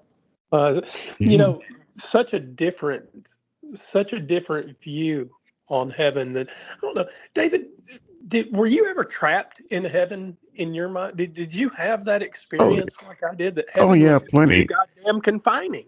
Plenty. As for the bullying and such, I was bullied. I mean, look, you grow up with a disability, almost anywhere, you're going to be bullied. Yeah. Especially in the Christian South. If you grow up with a disability and you're Black, you're going to get bullied some more. So bullying and all the crap, the shit sandwich that happens, because I grew up in a boarding school of sorts too for a lot of my schooling. But those people were good Christian people. And so those were just going to be the people in heaven with me. I saw no scenario where I wanted to spend eternity with those jerks. So what I wanted to do in heaven, to kind of address Andrew's trapped question, was be able to do things outside of heaven. So, I kind of really appreciated the Mormon heaven, where you get to, go create your own world and, be your own God somewhere else, because you can get out of this one place and do something that is really uniquely yours. It wasn't so much that I wanted to be a god. I just wanted to do something where I wasn't under the thumb of an authoritarian anymore, which I guess is how some people define being a god. I get that, David, and thank you for sharing that. So, but to answer the question that Andrew asked earlier about when did I first start thinking of heaven in negative terms, it was when I was deconstructing in my 40s. So we'll have to get to that. And it was probably after I already accepted the label of atheist and decided that I was that atheist was the only thing that really worked for me. So I'd given up on Christianity, and so it was then in a case of now what? And so I was now critically analysing the things I believed, and it was at that point that I came to the realisation that actually this whole concept of worshipping a being is just utterly repugnant and immoral. And that was the point at which I decided, hang on a minute, I don't actually like this heaven idea anyway. But all the way through my Christian life, I don't think it ever occurred to me to think of heaven as something negative. Well, I mean, in heaven, every day is Sunday. that was actually another problem for me, is that every day was like, it always has seemed to me, even as a child, oppressive to imagine someone scouring your every thought. This is a thing that children in the Deep South are taught at their mother's knee, that there is nothing you can do. You are never, ever hidden from the eyes of God. God numbers the hairs on your head and knows where the sparrows fall. And this is a thing that we're told, this is a thing you talk about at the dinner table. When you say the blessing, this is a thing that you're told about in church. It's a thing that you learn about at bedtime. That there is someone hiding in your head that you can never expel, and not the smallest of your acts can possibly be hidden, and including your thoughts. Yes, not just your actions. Hiding in your head. God is hiding in your head. It was always oppressive to me to not only be trapped in this little heaven, and by the way, I don't care how big the actual measurements of heaven might be to an adult. I don't care. We're talking about young us. How could it be less oppressive if you're trapped in this city that this dude built and he's still hiding in your head? That bit was always awful to me. David, I don't know what your experience was there. Same. It seemed like I can't be good enough down here, and I'm always afraid of, the stray thoughts that I might have here or there. And I could not imagine being a different kind of person where I didn't have stray thoughts that were, questionable. So once again, heaven is just made for a different kind of creature than what we are. And so it's really hard to imagine yourself as you are in heaven with God as you have been taught that he is. It's not a thing that really motivated anyone. In fact, of all the Christians I knew, I didn't know anybody who was motivated by heaven. The only people that I knew who seemed sincerely motivated by heaven were people who are very old and frail and about to die. Those people, they were very motivated by heaven. But if you weren't that, then you weren't. And so, it's like a truth. This is probably an axiom that some great person thought up that I don't know, but I thought it up in my own head. So I'm going to give myself the credit. If you want to motivate someone, you don't dangle a pot of gold in front of them. You put an angry bear behind them. That's how you motivate a person. And that is how it appeared to me that most Christians were motivated growing up. No one was really going after the pot of gold. They were always running from the angry bear. Now, maybe an exception to this would be the name it and claim it prosperity gospel word of faith people. Okay, that's a different crowd. I didn't do a lot of mixing with that crowd, but in mainstream, outside of that Christianity, because that is mainstream Christianity too. But outside of that, Christians, so well, right. But outside of that, I didn't see people motivated by the pot of gold, or the love of God, or being able to. I saw people motivated by the angry bear behind them. Yeah. But it's such a failure of imagery for if here's an exercise just for fun. My heaven was just a place where I grew up where there was less awful stuff happening. It wasn't the place. I didn't need this city made of gold, right? I'm perfectly happy here on earth.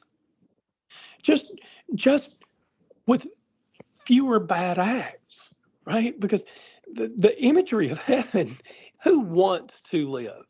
Well, okay, Matthew, I understand your story, and I recognize that maybe heaven really was the kind of place that you wanted to go. So please don't think I'm taking No, it's fine. No, it's perfectly fine. But thank you. There's no imagery there that a country kid found me, this little redneck kid from out in the woods of a small town. There was nothing there for me. I was being transplanted to a place that I didn't belong. Right. Okay. And I don't want to step on any of your, because I don't know what you have planned in the future, Matt. But if you just think this is the theological second from David. It won't even go a minute. If you think about the ways that the Bible describes heaven, just kind of stick with that, because that was kind of what I was taught, with the biblical language. So mansion, robe, crown, streets of gold, that can only hold one's fascination for so long. What are you going to do with the goddamn crown? Do I get to rule people? Am I a ruler? Maybe that's heaven for me. It ain't heaven for the people I'm ruling. I can tell you that right now. Mansion.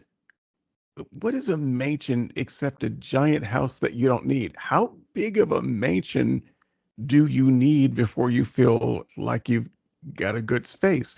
That just seems like the kind of McMansions that I grew to view with great disdain. Some married couple with no kids, getting a 7-bedroom mansion that has 20,000 square feet. Hey, good for you. So is that what's waiting for me? Streets of gold. So I guess there are no Hummers because they're heavy. What are we gonna do with streets? Are we walking? Are we driving? I thought we were flying.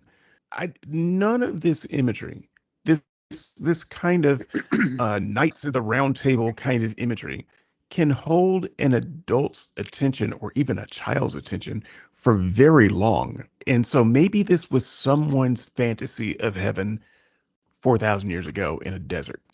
That never was the kind of thing where, when I close my eyes and fantasize about, the perfect reality, it's not any of that stuff. Years ago. So we've successfully managed to shit all over Christianity's trump card. Where are we going to go next with this series? It only gets deeper. Years ago, there was do you guys remember the Twilight Zone? Oh, yeah. Okay. There's an episode of the Twilight Zone that actually does picture the heaven that I would want, and I couldn't have put it into words back when I was a kid. But you've got this old man. He's just a hillbilly, really, but he's a gentle soul. He's got a hunting dog that he loves, and he dies, and he's on heaven's road. And as he's walking down this road, he gets to choose, or at least the choice is open, whether he ends up in heaven or hell. And he comes to this first gate, this first open field, and I don't remember exactly what turns him away from this particular gate on this old dirt road. But there's enough imagery for him to decide that it's not the place for him. And the story goes on, and he's walking down this road, and there's some reflection going on, and he's talking to his dog, and he finds heaven. And what heaven was these woods and these streams and this place. Oh, that's what it was. He couldn't take his dog. The reason he didn't turn into hell, and it was appealing otherwise, but he couldn't take the dog. And he was willing to go to hell. He was willing to pass by what otherwise was heaven. So he couldn't take his dog, right? And so he does pass it by, and he's willing to go to hell just to stay with his dog. Of course, in the end, he ends up taking this path to heaven. And for me as a kid, that was, and the Twilight episode I didn't see until much later. But had I had the sensibility, I'd have said that my heaven is a place largely like where I grew up. Just a place where I could go and hang out with my friends, and there was less bickering. And okay, I've been to Brecon. That is nobody's heaven. I'm just saying. Okay. Well, okay, and perhaps I will even take the tag of insufficiently imaginative. But for me, and I mean this, and okay, and you're gonna get this. Brecon's better than the heaven in the Bible. I think you're probably right about that. Truth be told. Look, it's not that. See, the part of the problem, and yes, you were right earlier that Christians know that it's a problem, is they describe heaven in more fanciful terms, not specifics, because we don't know any specifics, but they describe it as the greatest possible joy you could imagine. Well, what does that mean? I don't even know what that means. Realistically, what does that mean? The greatest possible joy you can imagine that never ends. So I don't know what that means. that just doesn't. Once again, it doesn't resonate with the kind of creature I am right now, because I can't think of a single joy that I have as a human being that I would want to go on forever. And so you just have to kind of describe it theoretically. You will never be sad again. There will be no tears. And so at some point you get old enough to ask the question, what about the people that I really care about who don't go to heaven? Am I going to get a lobotomy? Will I forget those people? Because the only way I will be happy is if I don't remember those people and that they're burning in hell. And one of the solutions to this problem is, oh well, you see, but you'll recognize how terrible those people are, and so you won't mind the fact that they're burning in hell. And for my part, I don't want that lobotomy. Nope. I don't want to be changed in such a way where I see little Chandra, the Indian kid down the road, and I see him burning in hell because he didn't worship Jesus, and I'm happy about it. If that's Right. if that's the price of being happy in heaven, I'm not saying I want to go to hell. I want option C. Right, because whoever that person in heaven is, it's not you, right? Because Right. you are not the kind of person who can look at the little Indian girl and say, "Hey, I told you about those Hindu gods," and now, but because it's impossible for any of us, the three of us, I mean, to say now that little girl is getting what she deserves. Right. Not possible. Simply not possible. Yeah. So it seems that all of us were sold on the heaven idea, or at least as children, adults tried to tell us on the heaven idea. Are there any other, before we head into the wrap up, are there any other significant thoughts that you guys can come up with from those early preschool years of your early introductions into Christianity? The one thing I came into this podcast wanting to say is this, and I know it maybe isn't directly related to what we're talking about now, but I think it's important. Christians listen to shows like this, deconversion stories, almost greedily and negatively in ways that I find very distasteful, because what they're listening for is a way to soothe their conscience. Okay, this person left, that creates a problem for them. It must have been their fault. And so they're listening to, okay, yeah, I see what happened here. That person had the wrong belief. Oh yeah, that person never was a Christian in the first place. Okay, that person didn't have a good reason to walk away from the faith. This is kind of the thing they're listening for, these kind of disingenuous motivations. And I get that. And this is part of the price of being public with this sort of thing. So that's fine.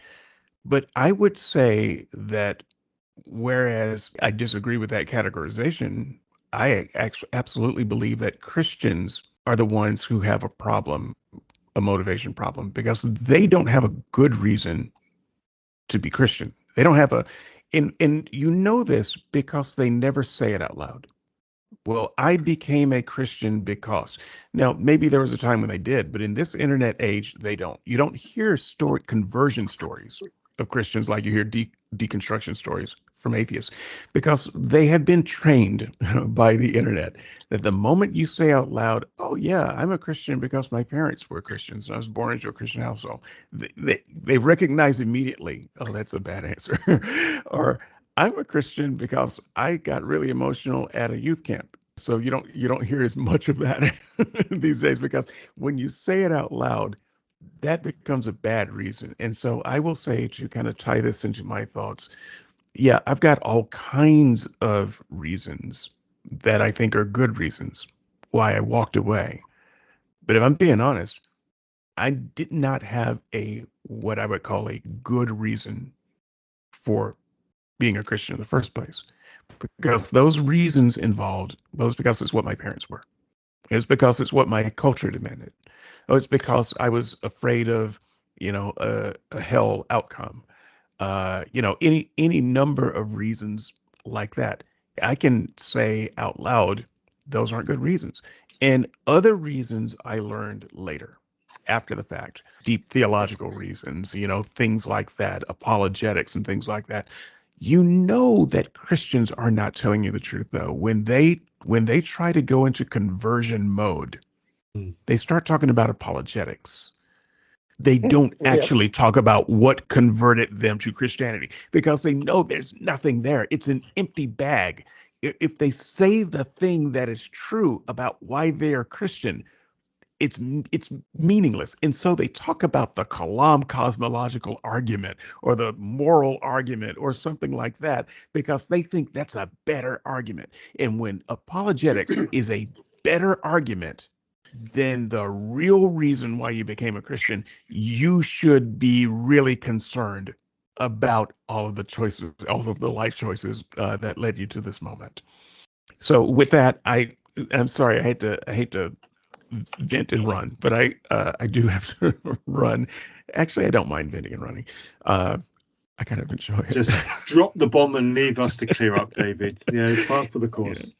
Yeah. All right. Yeah, so I'm gonna go ahead and hit the red button here. But thank you so much for guys. This has been maybe one of the best parts of this past 6 months.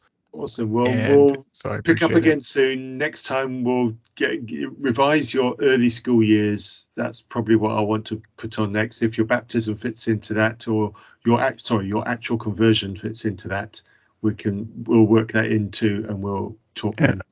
I think I can probably reduce my comments on those years down to 3 hours. Okay, excellent. Yeah. You heard it, listeners. There's 2 more people to join in on that, remember? Well, it's 9 hours for S&S. That's just the introduction, baby. All right. Until next time, All right, David. I'm out of here. Cheers. Matthew, here's the last thing I'll say about my early childhood in Christianity. At the beginning, I said that my family was split, Baptist and Methodist, and that my dad was Southern Baptist, my grandmother was Methodist. In fact, she played piano for the little Methodist church about half a mile from where I grew up, most of her adult life. And one of the things that I remember thinking very early, 4, 5, 6, 7, that kind of age, is that I had to choose in my mind who was going to hell. Mm. The Methodists thought they were going to heaven. The Baptists thought they were going to heaven. They didn't agree.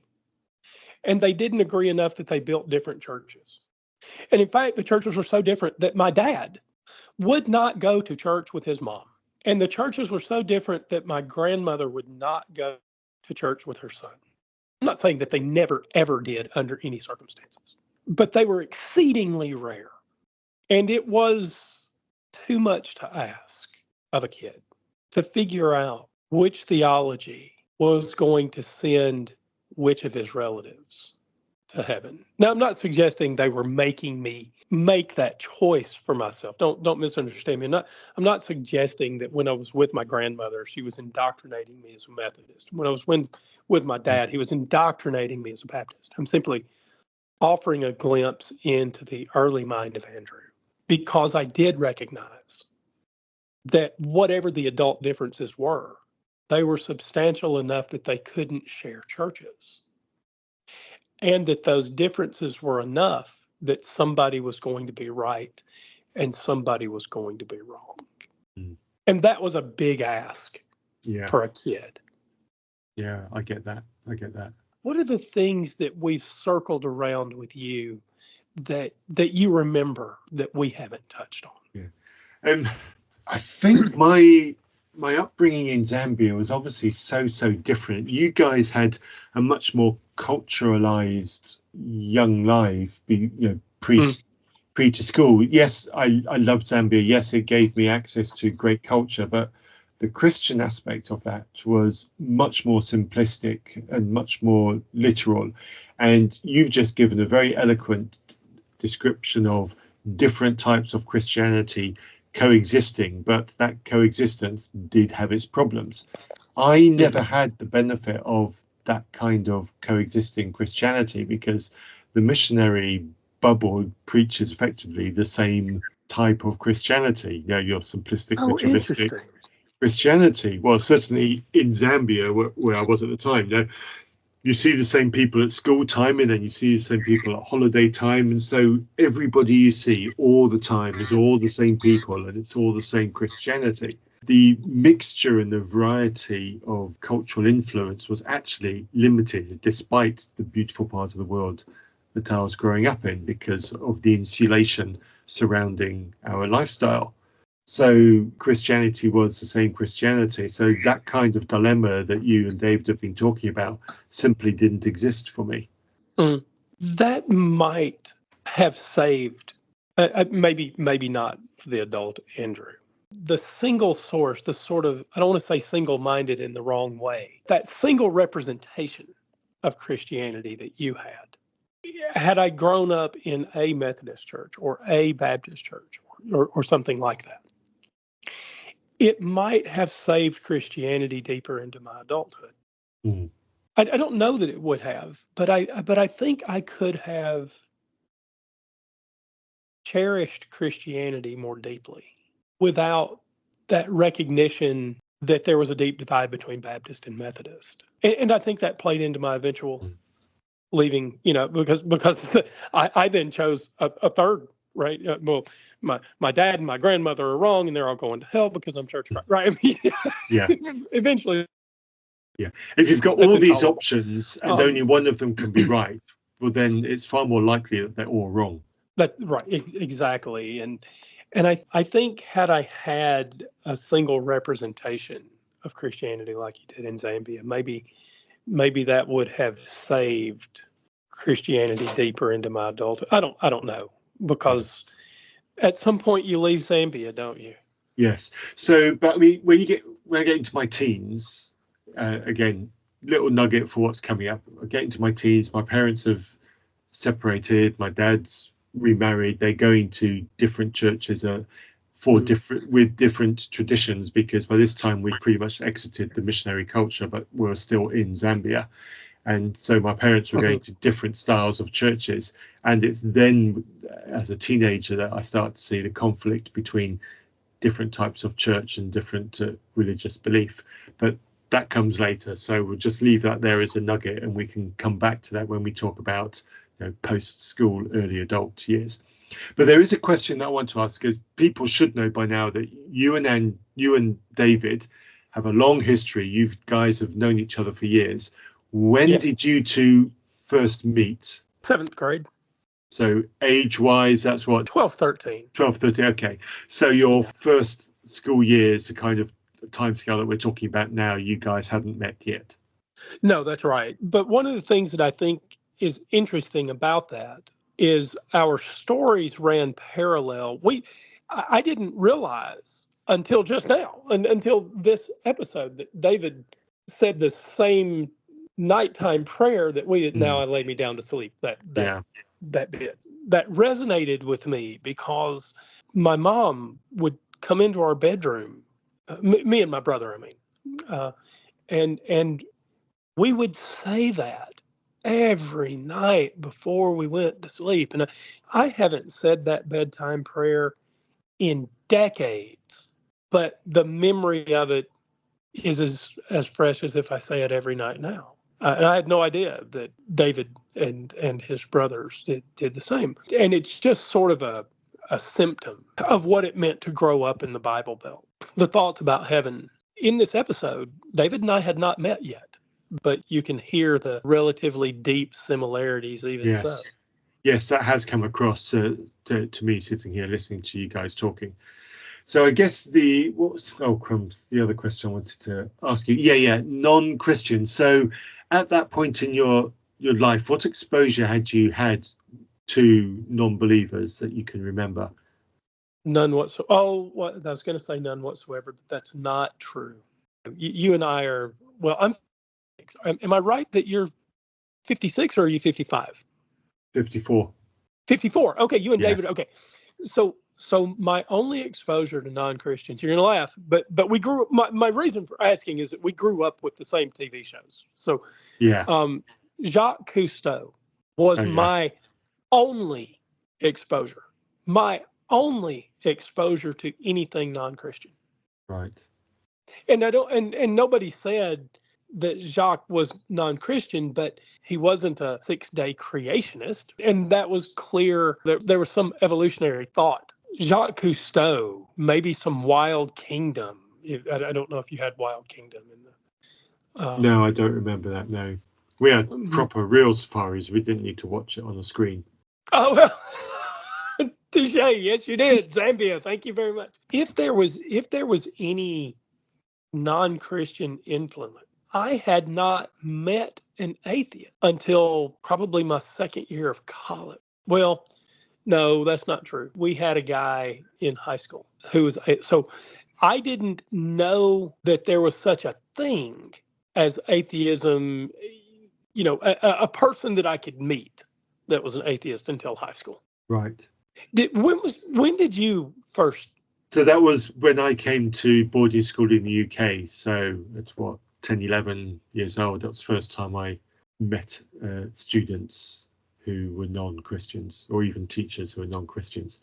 Until that, pretty much everybody I met, I assumed, was a Christian. Yeah, that was like being an atheist. It was hard. It was hard to even credit that could be a thing, right? You had to wonder if they just really they believed in God and there's just some weird thing going on, or it was hard to credit atheism for me as a legitimate way to see the world until I don't know, later than that. I'll have to put some thought into when I recognized that atheism was a way that people could approach the world, right? Look, before we get off of here, we have not had the chance to podcast, and I want you to know that I deeply miss it. And I miss you. Oh, thank you, Andrew. Yes, me too. It has been a difficult year for both of us. So, listeners, we're just doing the wind up. All the meat and potato part of this episode is pretty much over now. We'll wind up soon. So, Andrew and I are just going to gas and reminisce for a bit. Yes, it's been difficult. It's been a difficult year for both of us. It's been a difficult year for scheduling. And yes, I've missed it until we've built a great friendship over the last 6 years, 7 years. And long may that continue. So I'm looking forward to building more on that. And I'm going to be putting some more effort into scheduling conversations. This year, we've got an author who I need to arrange an interview with in the next month. So there is some interesting stuff coming up, and then we'll be planning in for 2025. So yes, Andrew, it has, and I'm sorry about that. I'm going to wind down some of the play activity that I do, because it has really impacted what's going on here. My new job will give me more time at home.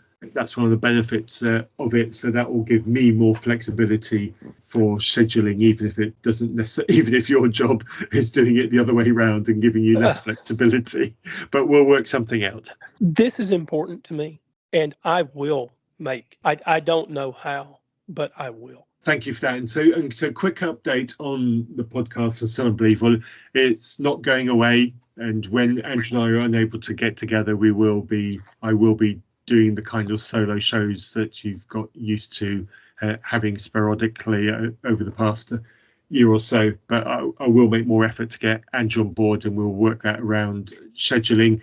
But in terms of the way Still Unbelievable is going, and the plans we've got, Andrew and I will still be heading up Still Unbelievable and still be seeking interviews together. We do have a Reason Press YouTube channel, so all of the Still Unbelievable episodes do get automatically uploaded to that YouTube channel. I haven't really worked out yet about how I'm going to supplement that with extra videos, but do try to find that. See a link in the show notes for that as well. Do feel free to look at that moment. At the moment, it's mostly just episodes of Still Unbelievable that you've already heard on audio, but there are a couple of videos up there, and I will try to get some shorts videos up there.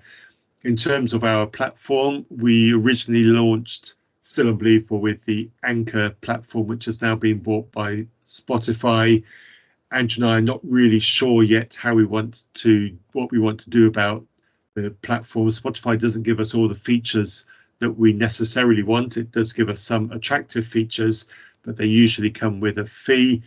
And the only way that we can monetize Still Unbelievable using Spotify is by going to a premium account, which then obviously costs us financially.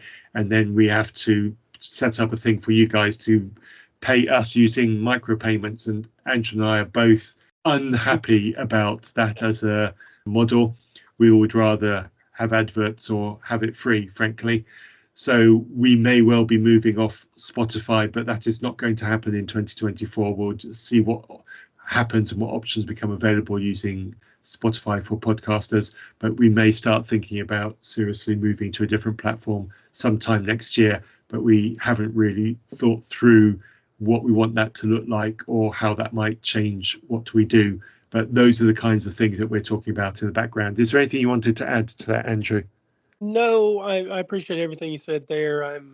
I am unhappy with the state of podcast distribution, and the company that had the opportunity to make this painless for all podcasters has taken a pass on it, and that's Apple. Apple made podcasting, and they have left it to languish. And I'm disappointed in Apple. I'm disappointed in other podcast distribution networks. There's almost nothing to be done about it. And they have to make money to be able to, Yeah. There's real computing resources that go into being able to distribute these podcasts, but there's also clearly a money grab. What you and I have talked about over a long time is not becoming beholden to advertising to continue to put out Still Unbelievable.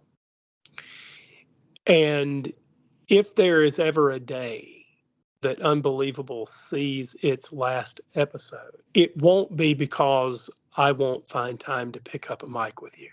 No. It will be because the state of the podcast universe has made it impossible for us to either put out content where the listeners don't have to decide what podcast they want to pay for, or we've been forced to advertise and we don't have it. There are things happening. There are pressures we face, and as long as we can continue to navigate them in a way that doesn't impact our listeners negatively, I will continue to podcast with you. Yeah, excellent. And that is what I would rather.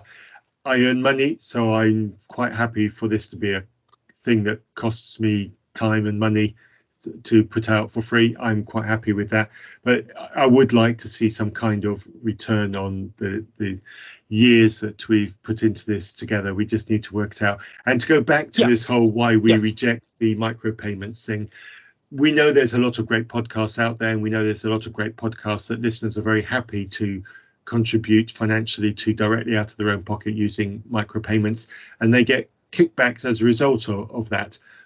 The only way we can do that through Spotify is by committing to a kickback that our paying subscribers get. I have not got the capacity to provide that kind of kickback. I just do not have the capacity to do extra episodes for people who are paying subscribers, or kicking out episodes a week early for paying subscribers. I just don't have the capacity to do that, and nor do you. And it's just much more work for us for those pennies. So I'd rather our listeners, paid their money, if they want to pay, to other great podcasts who have that capacity. You won't get good value from money from the Still Unbelievable team by paying us micropayments for something extra, because that extra thing won't give you that extra value. So it has to be the advertising model, if anything at all. The other thing that I've always hated is I don't want to draw a line between our listeners. No, I really dislike it creates tiered listeners, doesn't it? Yeah. Yeah, I just dislike that in my head. And, maybe I need to grow up and join the 2020s or whatever. But we started this show with a commitment, and I hope that we don't end up in a place where we have to draw an economic line. My blood pressure goes up when I say in my head, you get better content if you pay me. And I realize that it's not a model, but it's not where we started Still Unbelievable, right? No. And so I don't like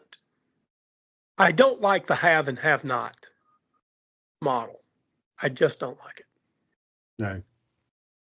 So anyway, that's Andrew on something nobody else cares about. Okay. No. Right. No. Quite. And thank you for your time this evening, Andrew. I need to go to bed now. It's past midnight for me. I still have a working week. We will schedule up in probably another couple of weeks for another conversation with David, and we'll get as many of these episodes as we can get done this year, and they'll be filtered in with the other episodes that we're doing. You won't get them back to back. There will be other episodes to bullet point it through. And if there's anything that piqued your interest in what we've said, or anything that you want to know about us, the usual contact email address, reasonpress@gmail.com. And if there's any element of our respective stories that you want to hear more of, or hear us expound more of, or want us to talk about, ask us those questions and we'll put that into the shows as we get around to recording them. And with that said, Matthew, it's a pleasure as always. be reasonable. Yes, always a pleasure. Be reasonable, everybody. Be reasonable, listeners. Be reasonable, Andrew. Do try to be reasonable, Matthew. And until next time. You have been listening to a podcast from Reason Press. Do you have any thoughts on what you've just heard? Do you have a topic that you would like us to cover? Please send all feedback to reasonpress@gmail.com. You might even appear on an episode. Our theme music was written for us by Holly. To hear more of her music, see the links in our show notes.